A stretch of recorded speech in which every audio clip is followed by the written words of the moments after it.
Everyone talks about healing like it's this beautiful spiritual journey, but nobody tells you it's actually a war. Nobody warns you that peace will first feel like loss. Back. That growth will break your heart before it rebuilds you. Healing isn't pretty. It's brutal. It's the moment you look in the mirror and don't recognize yourself anymore. Back. It's not the glow up they post online. It's the breakdown you hide in silence. Healing isn't the peaceful picture, perfect process people make it out to be. Back. It's not sitting in a quiet room journaling while your favorite playlist hums in the background. It's not about lighting candles and sipping tea while you find yourself. Healing in its truest form is chaos. It's facing the mirror and not recognizing the person staring back at you. It's realizing how much of your life has been built on survival instead of intention. It's peeling back layers of who you thought you were only to find out those layers were armor, not identity. It's confronting every buried memory you swore you'd never look at again. It's not a self-care Sunday. It's an emotional demolition site you have to walk through barefoot. The process begins the moment you stop pretending you're okay. The moment you stop saying, I'm fine, when you're not. Back. Healing doesn't wait for the perfect timing. It usually ambushes you in the middle of your routine when you least expect it. One conversation, one loss, one quiet night alone, back. And suddenly everything you've been suppressing comes rushing back like a flood. You try to patch the leaks, distract yourself, or numb it, but nothing works anymore. Back. That's when you realize healing isn't about escaping pain, it's about facing it. It's raw and it's inconvenient, but it's also the only way out. You can't evolve if you keep running from what broke you. Back. At first, healing feels like regression. You'll question why it hurts more now that you're trying to get better. The truth is, when you suppress pain, get back. It doesn't disappear, it just hides until you're strong enough to handle it. When it resurfaces, it feels like you're falling apart all over again, but this time you're conscious of it. Back. Every buried emotion you numbed out is demanding to be felt, and you can't heal what you refuse to feel. So you cry, you rage, you isolate, you overthink, you replay every mistake and every betrayal in slow motion. Bet it's ugly work, but it's real work. And real healing starts where comfort ends. People love to glorify transformation, but skip the part where it breaks you down first. Back. Before you find yourself, you lose yourself. Before clarity, there's confusion.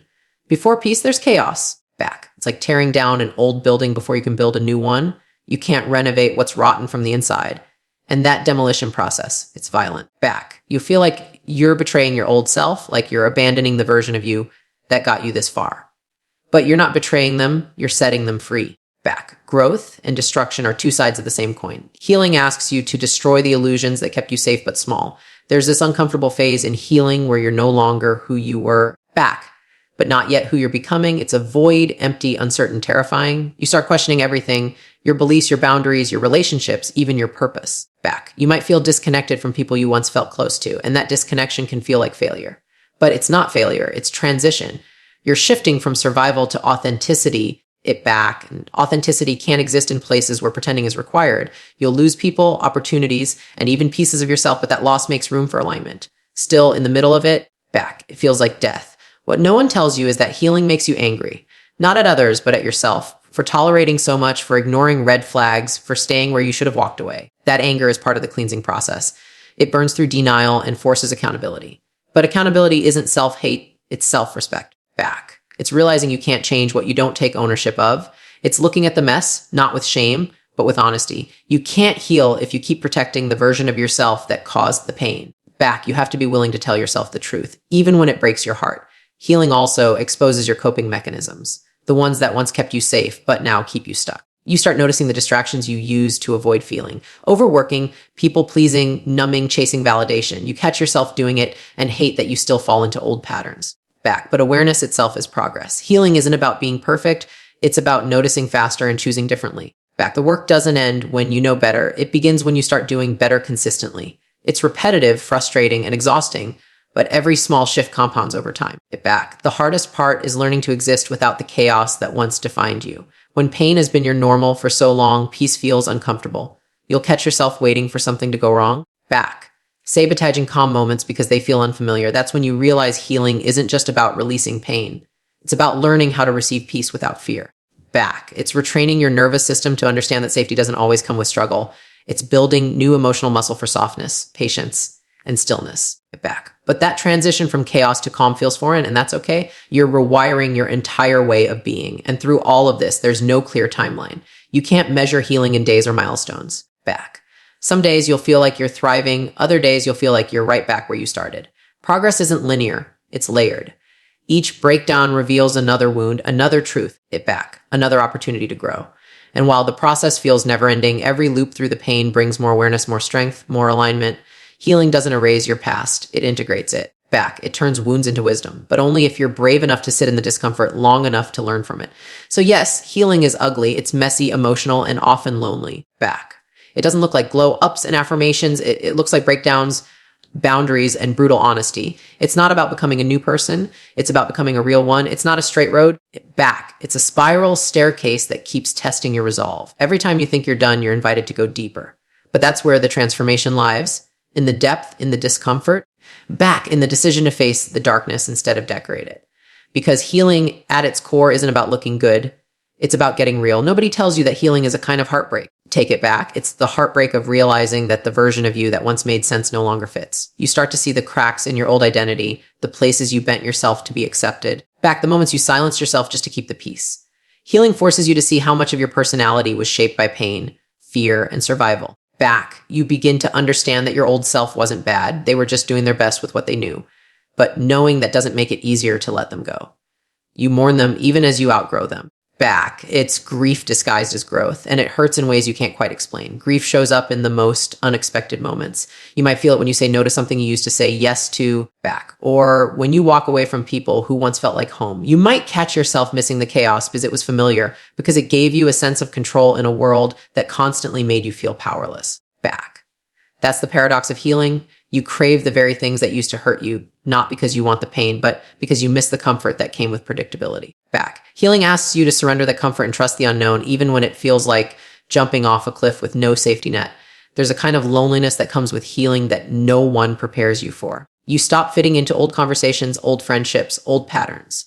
The jokes don't land the same, the energy feels off, and you realize you've outgrown dynamics that once defined your social world. Back, but instead of celebrating your evolution, it feels like loss. You start to question if maybe you're the problem, if maybe changing means becoming unrelatable. You miss the connection, back even if it was built on dysfunction. Healing teaches you that detachment is not coldness, it's clarity. But clarity doesn't stop the achy of missing what was once familiar. Every boundary you set becomes an act of grief. When you start saying no, when you stop rescuing people, when you choose rest over proving your worth, you feel the tension of who you used to be pulling at you. Back, the guilt creeps in, whispering that you're selfish or unkind for choosing yourself. That's the emotional toll of breaking cycles. It doesn't just require strength, it requires mourning. Back. You mourn the approval you used to chase, the validation you used to need, the people you can no longer please. You learn that self-respect comes with a price, it back, and that price is often being misunderstood by those who benefited from your lack of boundaries. Healing also means losing the stories you used to tell yourself. The narratives that gave meaning to your pain, the ones that said you weren't enough, that love had to be earned, that safety meant control, start to dissolve. And as they do, you're left without a script. Back. You don't know how to move through the world without the old labels, the old fears, the old coping mechanisms. You're rewriting your story, but you're doing it from scratch without a guide. It's disorienting and liberating at the same time. You realize that growth is not about adding more to your life. Sometimes it's about subtracting everything that isn't real. In fact, there's a grief that comes with healing because you finally start to see how much time you lost living in survival mode. You look back at years spent people pleasing, overworking, staying small, back, and you feel the weight of all the moments you missed because you were too busy protecting yourself. It's painful to realize how much of your life was spent avoiding pain. You start to wish you had known better sooner, it back. But healing teaches you that regret is just another form of grief. You can't go back and save that version of yourself, but you can honor them by not repeating their patterns. It back. That's how you turn grief into gratitude. Sometimes grief hides behind anger. You feel angry that healing takes so long, that it's not linear, that people who hurt you might never apologize. Back. You get angry at yourself for still caring, still remembering, still feeling. But that anger isn't wrong. It's part of the process. It's the energy that propels you out of denial and into truth.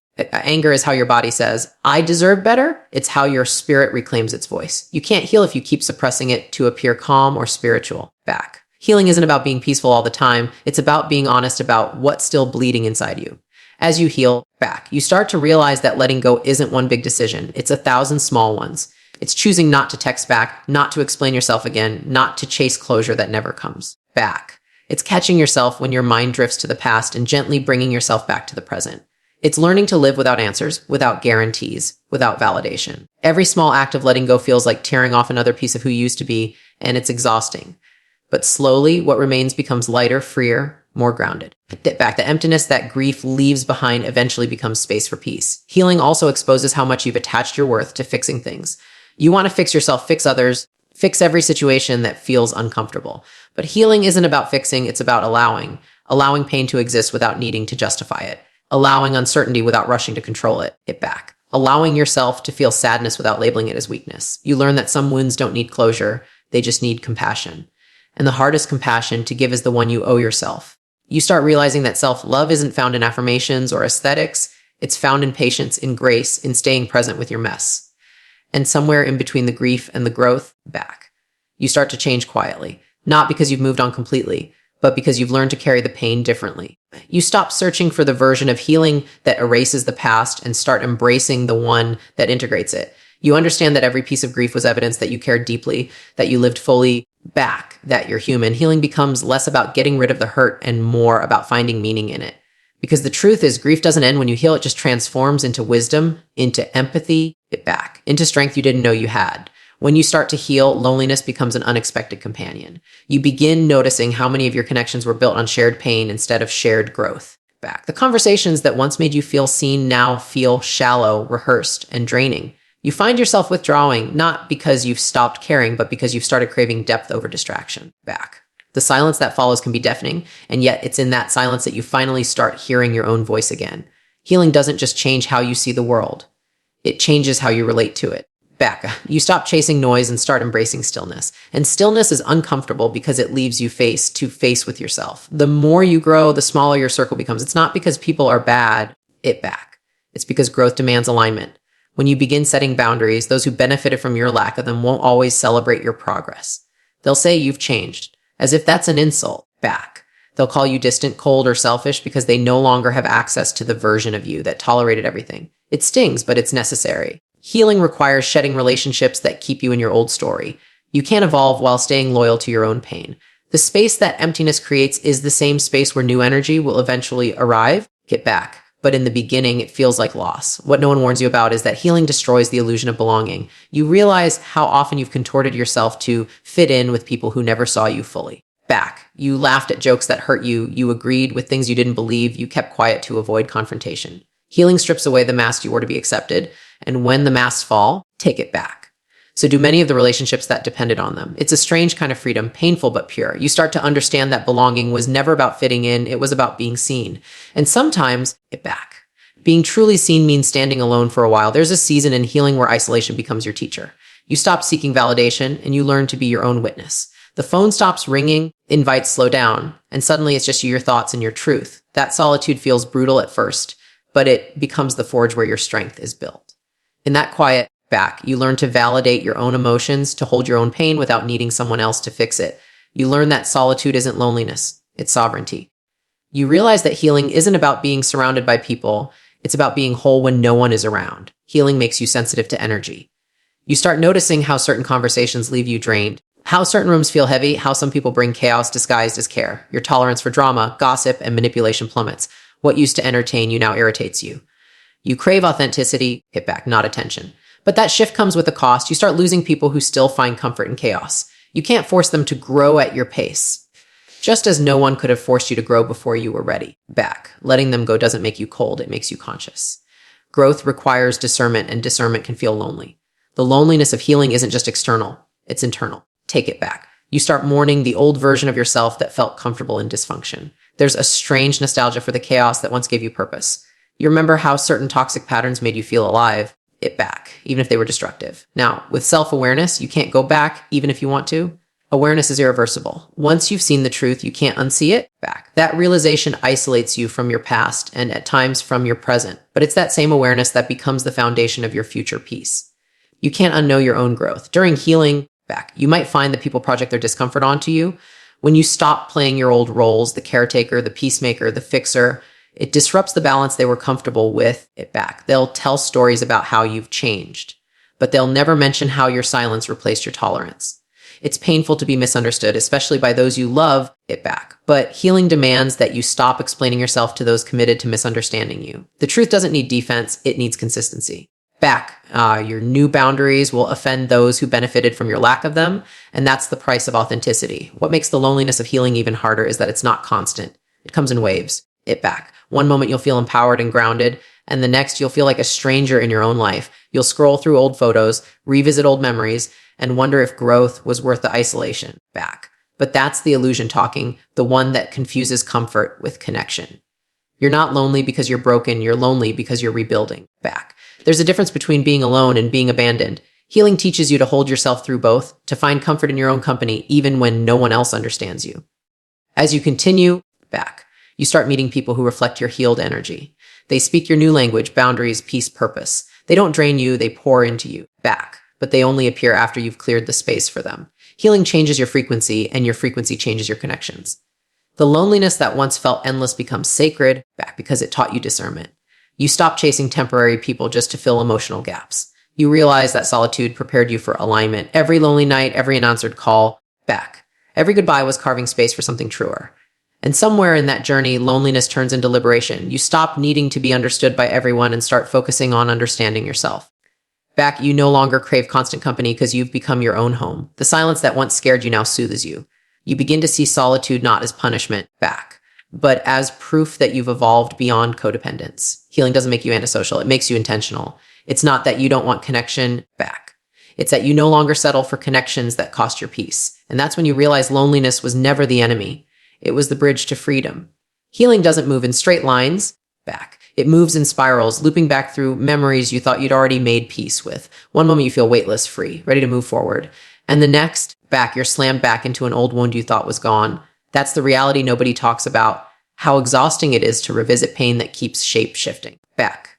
Healing tests your patience by bringing back lessons until you've actually learned them. You think you've overcome a pattern, back. But life has a way of reintroducing it at a deeper level just to make sure you've really changed.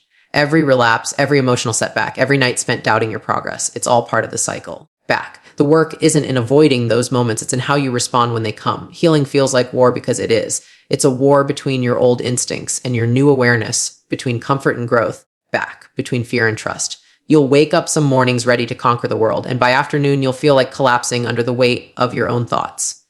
You'll try to rationalize your emotions, back. But healing isn't logical. It's emotional, spiritual, and deeply human. Some days you'll cry for no reason.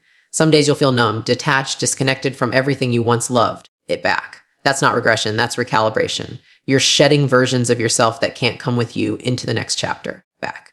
The process doesn't feel empowering at first, it feels like chaos, but that chaos is the birthplace of clarity. In the war of healing, the hardest battle is often against yourself. Back. You catch yourself falling into old coping mechanisms, overthinking, blaming, avoiding, minimizing. You'll hear that familiar voice that tells you nothing's changing, that you'll always be stuck, back. That this work is pointless. That voice is the ghost of your past self fighting to stay alive. But every time you choose differently, even in the smallest way, you weaken its grip. Healing isn't about never slipping. It's about slipping and catching yourself faster. The more you practice awareness, the more natural it becomes to pause before reacting. Slowly, you realize that mastery isn't perfection, it's consistency in the face of chaos. The truth is, healing isn't glamorous. It doesn't always look like meditation, affirmations, or therapy breakthroughs, back. Sometimes it's just getting out of bed when your mind tells you not to. Sometimes it's eating something nourishing instead of numbing yourself. Sometimes it's being kind when you want to shut down, back. Or forgiving when resentment feels safer. Healing hides in the smallest choices you make when no one's watching. It's not about how much progress you can prove. It's about how much peace you can create internally. Back, you won't always feel proud of how you handle things, but that's okay. The goal isn't to be perfect. It's to keep trying when it would be easier to quit. Becca, one of the most brutal parts of healing is realizing that peace feels boring at first. When you've lived in fight or flight for so long, calm can feel like emptiness. It back. You might even mistake it for sadness because your body is addicted to adrenaline. That's when you realize how deep the conditioning goes. How much of your identity was built on chaos. Back. Learning to exist without emotional turbulence takes time. You have to teach your nervous system that peace is safe, that love doesn't always hurt, that silence doesn't mean danger. It's uncomfortable, back. But that discomfort is the sign that you're reprogramming your mind for a different kind of life, one that isn't ruled by survival. Healing also teaches you humility. There's no finish line, no grand moment where everything suddenly makes sense. Just when you think you've mastered self-awareness, life throws a new trigger at you that exposes another layer of your pain. It's easy to feel defeated in those moments, but that's the beauty of growth. It never stops asking more of you. Every new challenge is an invitation to expand your capacity for understanding, forgiveness, it back, and strength. The people who grow the most aren't the ones who avoid discomfort. They're the ones who face it head on and stay open even when it hurts. Back. Healing humbles you by reminding you that you're still learning, still human, still unfolding. There's also a quiet resilience that builds over time. You start to notice things that once destroyed you no longer hold the same power. You handle confrontation with grace instead of panic. You feel triggered but recover faster. You don't spiral as deeply. These are the silent victories that no one else sees but mean everything. Healing doesn't erase your pain. It transforms your relationship with it. You learn to feel without drowning, to love without losing yourself, to forgive without forgetting your worth. Each time you rise from a setback, you reinforce the truth that pain doesn't define you, it refines you. That's how strength is built, not in resistance, but in recovery back. The deeper you go, the more you realize that healing isn't about becoming someone new. It's about returning to who you were before the world told you to be someone else. It's remembering your innocence, your intuition, your softness. You start peeling away the layers of protection you built out of fear and rediscover the essence beneath. The irony is that healing feels like breaking down, but it's really a coming home. You stop trying to be fixed and start allowing yourself to be whole, flaws and all. You learn that being healed doesn't mean being invulnerable back. It means being open, hearted enough to keep showing up even when life hurts. Eventually, you begin to find rhythm in the chaos. The triggers still come, but they don't pull you under the way they used to. Take it back, the doubts still whisper, but you don't believe them as quickly. You stop expecting healing to be a destination and start seeing it as a lifelong practice. You learn to live in harmony with your humanity instead of fighting against it. The old wounds may still ache from time to time, but they no longer control you. Instead, they remind you of how far you've come. You start to see healing not as an endless struggle, but as an ongoing dance between pain and peace, fall and rise, death and rebirth. And in that understanding comes freedom. Freedom from needing to have it all figured out. Freedom from the illusion that healing means perfection. Freedom from carrying every version of yourself that once felt broken. You realize that you can honor your scars without letting them dictate your story. You can walk through pain without making it your identity. You can still stumble and still call it progress. Healing at its core, is not about reaching some untouchable level of peace. It's about learning to breathe in the middle of the storm.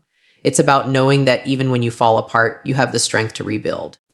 Because real healing doesn't end, it evolves, and so do you.